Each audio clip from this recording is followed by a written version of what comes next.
Нарын шаарында Жогорку Кеңештин депутаттары жана өкмөттүн өкүлдөрү эл менен жолугушкан. Анда жыйынга келген мугалим алардын айлык акысы тууралуу кеп козгоп, маяна маселесин карап берүүнү өтүнүп, бийлик өкүлдөрүн такалагандай эле болгон. Мугалимдер дагы деле алданып келгенбиз. Айлыгыңар көбөйдү деген менен биздин категорияны алып койгон. Мынакей бу жакаңа жака тагып бердим деген менен этегибизди кесип биздин жакабызга тагып берип келатат. Өкмөт дагы деле алдап келатат. Эми менин биринчи суроом мындай. Мектеп жетекчилигине тийиштүү болуп иштеп келаткан завучтар, директорлордун айлыгына ошол кесипте иштегендиги үчүн сабак берип жаткан учурда мугалим деп эсептеп стаж үчүн кошулбайт экен. Ушул жерден бир эле адамды экиге бөлүп коюп атат. Сабак өтүп жатса мугалим деп эсептелет, стаж үчүн кошулат. Стаж үчүн кошумча акы кошулбайт экен. Мектеп жетекчилиги болуп тургандыгы үчүн пет стажы кетет экен. Ушул менин суроома азыр эле жооп алгым келип турат. Бул менин биринчи суроом. Мектеп администрация болуп тургандыгы үчүн мугалимдик кесипте деп эсептелет. Ошол эле учурда сабак берип жатса бул мугалим болуп эсептелбей калат. Муну кандай караса болот? Мугалимдер бул биз токолдун да балдары болбой калып атабыз. Өгөй болуп, бир адамды эки бөлөк бөлүп, эки бөлөк айлык төлөнүп атат. Бул менин биринчи суроом. Ал эми экинчи суроом болсо, бул башталгыч класстардын мугалимине тийиштүү да. Мурун жогорку класстардын мугалимдери 67 сом менен айлык алып келишкен ар бир сааты үчүн, туурабы? Анан кимге тийиштүү болду экен ушул вопрос, ушул суроо? Кимиңиздерге тийиштүү болду экен? Колуңуздарды көтөрүп койсоңуздар. Кимдер тактап жооп бере алат болду экен? Эч кимге тийиштүү эмес экен да?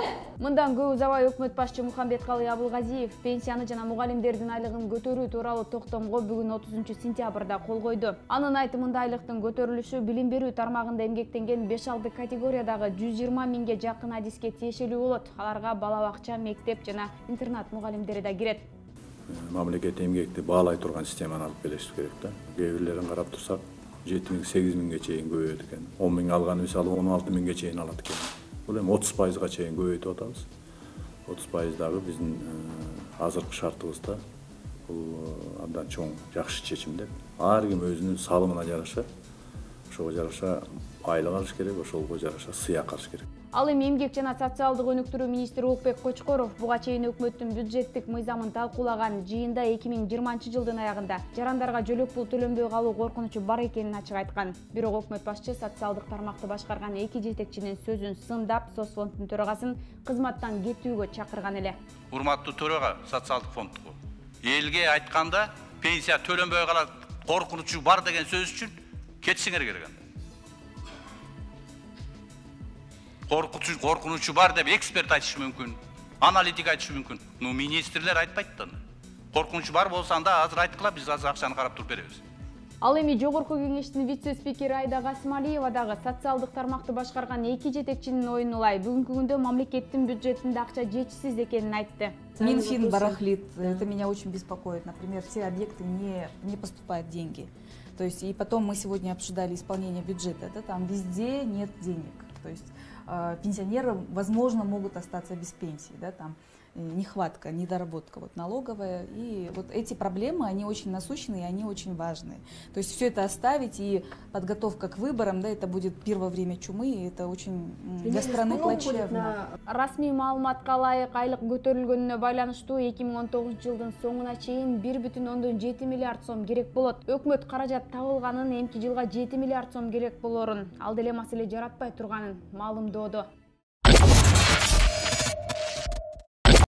Азаттыктын оператору Айбек Кулчуманов 28-сентябрда Ош шаарында атайы иликтөө үчүн дрон менен видео тартып жүргөн учурда белгисиз бирөөлөр кол салып, техникасын тартып алганын аталган маалымат каражаты жазган.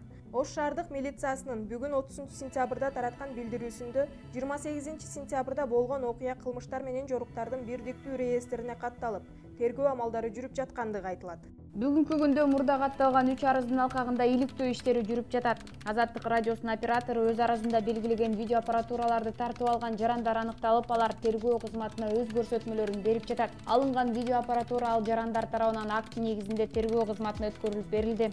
Тергөө иштеринин алкагында алынган далил буюмдарга ээлерин катышуусу менен кароо жүргүзүлөт жана тартылып алынган видео фото тасмаларга болсо экспертиза дайындалат. Азаттыктын маалыматына алайык, техниканын ичинде ошол эле маалда асманда учуп жүргөн дрондун пульту да болгон. Катталган жабдыктардын суммасы 1.580.000 100 сомду түзөт. Жабдууларды Матраимовторго байланышы бар делген кишилер тартып алган. Ал эми бул туурасында Жогорку Кеңештин депутаты Искендер Матраимов жергиликтүү маалымат каражаттарынын бирине өзүнүн версиясын айтып, Азаттыктын бет тырмачылыгына таң калдым. Ал тургай таң калып бүтпөй турамын деген пикирин айткан. Үйдү тартууга эч кандай уруксат алышкан эмес. 5 жыл тарткан аз келгенсип, кайрадан эле бул жолу да таңкы саат 6 менен 7-нин ортосунда үйдү видео тасмага дрондун жардамы менен тартканы келишкен. Азаттыктын жөндөмү жок, оператордун айынан дрон үйдө жүргөн жигиттин башына түшүп, ал жабыркаган. Дронун башкара албай калган оператор аппаратын издеп жүрүп, балдардын колуна түшүп калган. Жигиттер бирөөнүн жеке менчигин уруксатсыз тарткан үчүн дронду жана пультун алып коюшкан. Андан кийин Азаттыктын журналисттери милицияга арыз жазган. Учурда журналисттердин сөзү эки түрдүү чыгып, эртең менен саат 7-де шаарды тартып жүргөнбүз дешүүдө. Ошол жерден башка жерге барып шаарды тартса болбойбу? Кийин Идирис Исаков аким болуп иштеген иниме райондун жакын өкүл баласына байланышка чыгып, дронду берип койгула. Эми мындан ары бири-бирибизге тийишкенди токтотолу деп айтыптыр.